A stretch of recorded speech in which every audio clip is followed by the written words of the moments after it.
我感觉是磨坊，默克，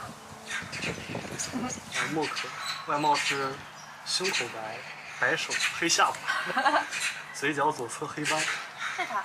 是他。嗯。对。那还有个好朋友叫麻薯。哦。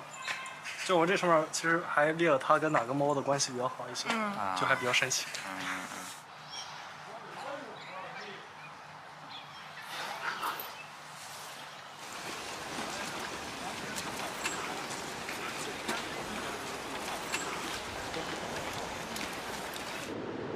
昨天白河他也拍了。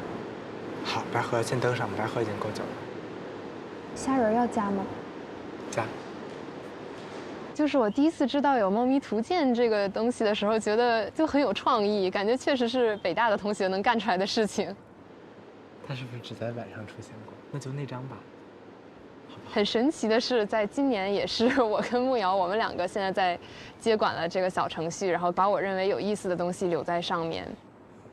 就比如说他们的一些奇怪的关系，比如说一帆这里就能看到他跟卡皮巴拉的关系是他跟一堆猫关系中的短短一段儿，就是猫猫之间的猫际关系这种互动，会让你构建起来他们的一种猫际关系网，然后会形成更完整的猫格的形象，就觉得很有意思。